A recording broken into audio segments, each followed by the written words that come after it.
जर कधी घरात बसल्या बसल्या बोर होत असेल तर पलंग आणि फ्रीज थोडं सरकवून त्याच्या मागचा कचरा दाखवून बायकोला विचारा, हे काय आहे?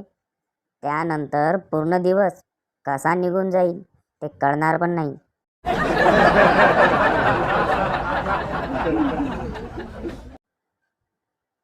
तसा तो शेतात चांगला काम करत होता, उत्पन्न पण चांगलं होतं. मग कोणीतरी त्याला भावी सरपंच म्हणाले आणि तिथेच त्याचा सत्यानाश झाला.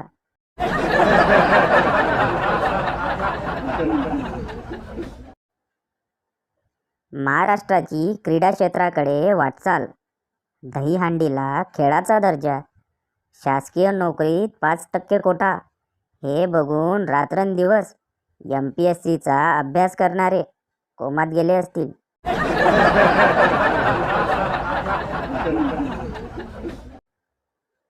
नवरा, अगं भांडण आपलं होतं, मोबाईल का फोडला? बायको, तो असल्यावर तुम्ही मला ढुंकूनही पाहत नाही.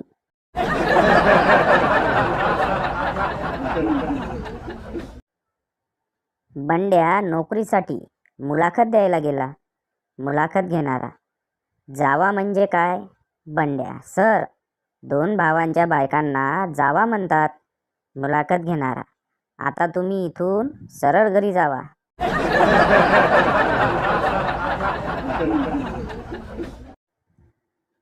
सुंदर पोरी अभ्यास का करत नाहीत?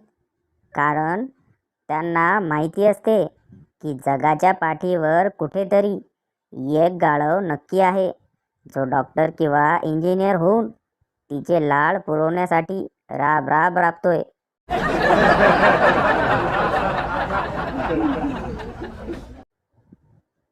मुलगा, खूप चांगला ड्रेस घातलास. मुलगी, अय्या खरंच? मुलगा, लिपस्टिक पण चांगली आहे. मुलगी, थँक्यू. मुलगा, मेकअप पण खूप चांगला आहे. मुलगी, थँक्यू भैया. मुलगा, कमाल आहे, तरी पण तू सुंदर दिसत नाही.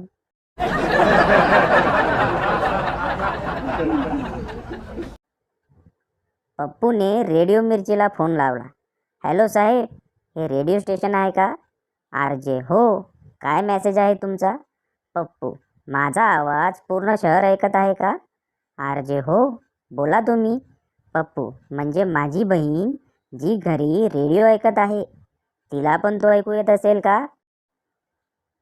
RJ रागाने, हो बाबा हो, तू बोल. पप्पू, हॅलो रेश्मा, जर तू माझा आवाज ऐकत असशील तर लवकर मोटार चालू कर. मी वरती गच्चीतल्या संडासात आहे, पाणी संपलंय आणि तुझा फोन स्विच ऑफ आहे.